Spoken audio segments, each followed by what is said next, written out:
O fim da corrida no Templo da Velocidade encerra também a temporada europeia. Vamos para a turnê asiático-americana, restando 8 rodadas para o fim da temporada.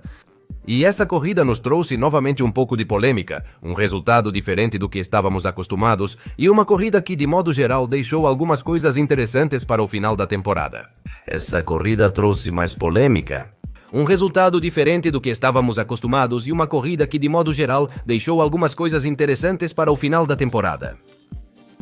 É o momento para nós de resumir então essa competição que encerra a turnê europeia e que dá início à parte final da temporada de 2025.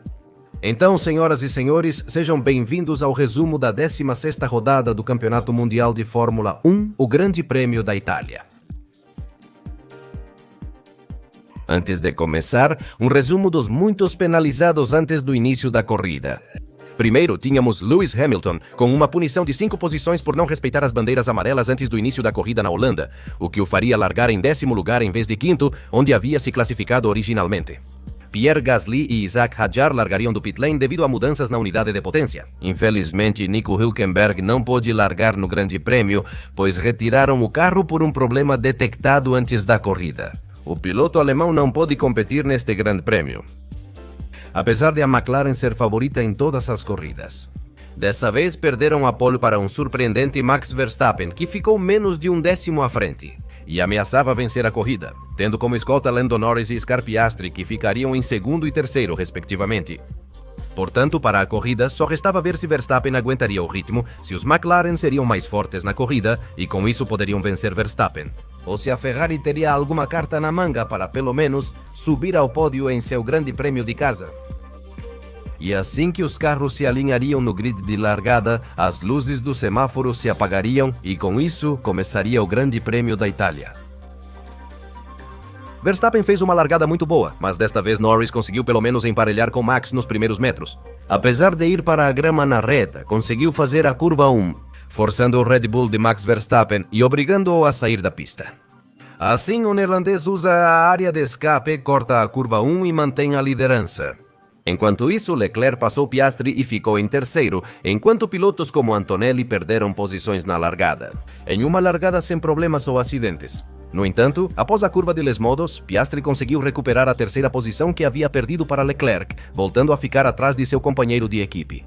Com receio de punição a Max Verstappen, pois acreditavam que Lando Norris tinha preferência na curva 1, a equipe ordenou que devolvesse a posição para Norris. Ele obedece na reta, deixa Lando Norris passar e segue colado atrás, sem poder atacar de imediato. Charles Leclerc aproveitou para ultrapassar Oscar Piastri na curva 1 e assumir a terceira posição da corrida. Porém, a velocidade e ritmo da Red Bull eram reais, não apenas impressão da classificação. Apesar de Norris liderar na volta 4, Verstappen mostrou grande ritmo e retomou a ponta ao ultrapassar o britânico. A partir daí, Verstappen seguiu mostrando o bom ritmo do Red Bull 21, que era real. Começou a se afastar da liderança, tirando Lando Norris da zona de asa móvel e aumentando a vantagem a cada volta. Enquanto isso, Piastri não conseguia passar Charles Leclerc. Só na sexta volta ele retomou o terceiro lugar, atrás de Lando Norris, mas ficando vários segundos atrás dele, onde neste ponto da corrida. Norris já estava longe de Verstappen, mas Piastri também já estava longe de Norris, então parecia que qualquer mudança só poderia vir da estratégia. Antes, Hamilton ultrapassou Bortoleto e na volta 7 já estava em sexto. A partir daí, a corrida se estabilizou e, para nosso azar, a degradação era muito baixa nesse circuito. Por isso, já dava para prever que não haveria muita variedade de estratégias neste Grande Prêmio. Os pilotos não estavam conseguindo fazer ultrapassagens nesse momento. Leclerc era pressionado por Russell, mas não conseguiu concretizar a manobra em nenhum momento. Antonelli ficou várias voltas atrás de Noda até ultrapassá-lo na volta 18. Essas eram as únicas emoções que a corrida nos proporcionava, até esse momento. Algumas equipes fizeram paradas antecipadas, como a Haas com Berman e a Red Bull com Yuki, sua Noda. Mas isso parecia um erro, vendo o quanto conseguiam aguentar na pista aqueles que estavam decidindo estender seu stint. Nesse momento, Bortoleto e Alonso vinham disputando posição na pista, com o brasileiro resistindo aos ataques de seu mestre, que se mantinha no alcance do asa móvel, mas sem conseguir ultrapassá-lo. Ambos pararam nos boxes na volta 25 e a Aston Martin foi mais rápida que a Sauber. Assim, Alonso sai à frente do brasileiro, o que pode render pontos importantes ao asturiano. Digo poderia, porque no fim tudo foi em vão. Na volta 25, após subir numa zebra, a suspensão dele quebrou, acabando por abandonar a corrida que parecia bastante promissora para ele, em um circuito que não favorecia muito o Aston Martin.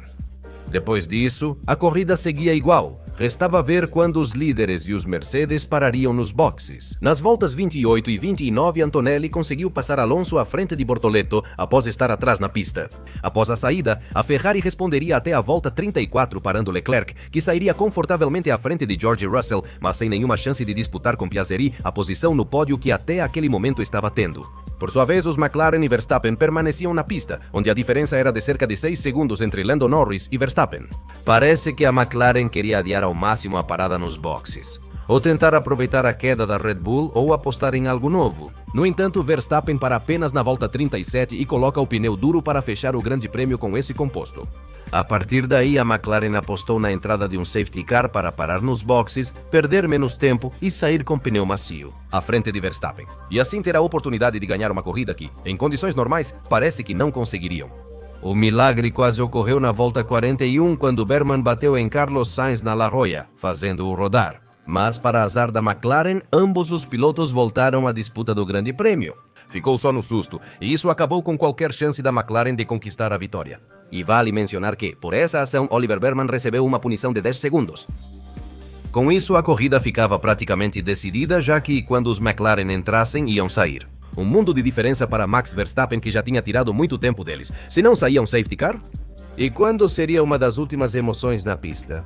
Alex Albon, após todo o stint com pneus duros, parou na volta 42 para terminar a corrida com pneus médios. Com ótima velocidade no final, na volta 45 ele ultrapassou o piloto italiano na curva grande. Apesar de Nelly ter fechado muito na curva, forçando-o a sair um pouco, ele recebeu 5 segundos de punição ao final da competição por isso. Bortoleto precisava se manter dentro desses 5 segundos e acabaria ganhando a posição de Antonelli. Mas nessa mesma volta 45 viria o que definitivamente seria a polêmica deste grande prêmio e mais uma polêmica para os livros da McLaren. Avisam Norris que vai parar nesta volta para pneus macios e Lando pergunta se Oscar Piastri vai parar antes. A equipe confirma, mas diz que não há risco de undercut. Essa foi a transcrição do rádio entre McLaren e Lando Norris. Lando aceita desde que Piastri não faça undercut nele. E quero supor que a McLaren fez tudo isso para evitar qualquer ameaça vinda do Leclerc, e que Piastri não precisasse ultrapassar na pista nem arriscar uma manobra forte. É a única lógica que vejo nessa decisão da McLaren. Portanto, Piastri para primeiro. E aqui o momento da polêmica. Na volta seguinte, Norris para nos boxes, mas o Willman da roda dianteira esquerda demora muito, fazendo a parada muito lenta para Lando Norris, que por isso acaba saindo atrás do seu companheiro de equipe. Nesse momento, a parada ruim já havia condenado o piloto britânico, que precisaria recuperar na pista a posição do companheiro. Mas a McLaren muda a ordem e pede para Oscar Piastri devolver a posição ao companheiro, e que posteriormente, depois de fazer isso, terão liberdade para lutar. Piastri segue ordem da equipe, deixa Lando Norris passar e tenta ficar na zona de asa móvel para atacá-lo. Após ceder a posição, Norris abriu vantagem e Piastri não conseguiu disputar o segundo lugar. Assim, a polêmica ressurgiu, colocando a McLaren em má situação com a ordem de equipe. Mas isso foi basicamente a última coisa que esse grande prêmio nos deixou. Apesar da situação, isso impediu que Max Verstappen vencesse novamente na temporada. Ao cruzar a linha de chegada na volta 53, conquistou a vitória no Grande Prêmio da Itália.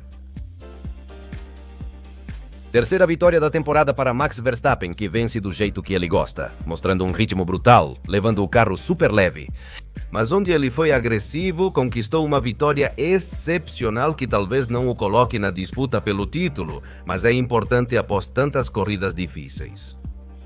O restante do top 10 do Grande Prêmio da Itália ficou assim. Norris fica em segundo após recuperar posição de uma parada lenta. Piastri termina em terceiro em corrida difícil da McLaren. Charles Leclerc ficou em quarto, George Russell em quinto e Lewis Hamilton em sexto. Fim de semana decepcionante para a Ferrari. Alex Albon ficou em sétimo após excelente corrida. Gabriel Bortoleto terminou em oitavo, ganhando uma posição após penalização de Under. Kimi Antonelli, piloto citado, terminou em nono em fim de semana decepcionante da Mercedes.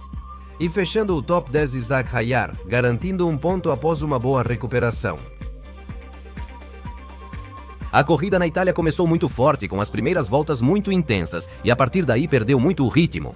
Pouca degradação, falta de estratégias e pouca ação tornam o Grande Prêmio sem graça. Destaque para o ritmo de Max Verstappen e a polêmica dos McLaren. Minha nota para essa corrida é 5, achei chata. A classificação indicava que havia potencial para uma corrida interessante, mas no final não foi por causa da pouca ação na pista. Degradação presente no circuito italiano. Meus pilotos do dia são Isaac Hayar, que fez ótima recuperação e conquistou um ponto. Alex Albon garante um ótimo resultado e mantém a Williams à frente dos rivais na tabela de construtores. Max Verstappen foi um vencedor dominante com ritmo impressionante que não deu chance à McLaren de tirar sua vitória na Itália. A decepção do dia foi a McLaren, que não conseguiu acompanhar o ritmo da Red Bull de Max Verstappen. E é evidente que, depois de tantas corridas vencendo sem oposição, perderem dessa maneira é uma decepção. Além disso, se envolveram de novo em escândalo ao dar ordem de equipe após o erro no pit stop de Lando Norris. Não concordo com o que fizeram, mas entendo a decisão. No fim são as regras papaya. É assim que a McLaren joga, mas evidentemente sem conquistar a vitória. O escândalo está servido. É impossível não ser a decepção do dia. Senhoras e senhores, encerramos o resumo do Grande Prêmio da Itália 2025 de Fórmula 1. Mas é aqui que eu te pergunto, o que você achou dessa corrida? Você gostou? Ficou decepcionado? Conte quem foram seus pilotos e decepções do dia nos comentários. Então, sinta-se à vontade para comentar o que você achou do Grande Prêmio da Itália. Vou ficando por aqui. Se gostou do vídeo, deixe um joinha. Inscreva-se neste canal, ative as notificações para saber quando eu estiver postando um novo vídeo e compartilhe este com seus amigos. Também te convido a nos seguir nas nossas contas do Instagram e do Twitter, cujo link estará na descrição deste vídeo. E a gente se vê nos próximos dias. Para mais conteúdo aqui no seu canal Skyline Racing. Obrigado por acompanhar. Até logo.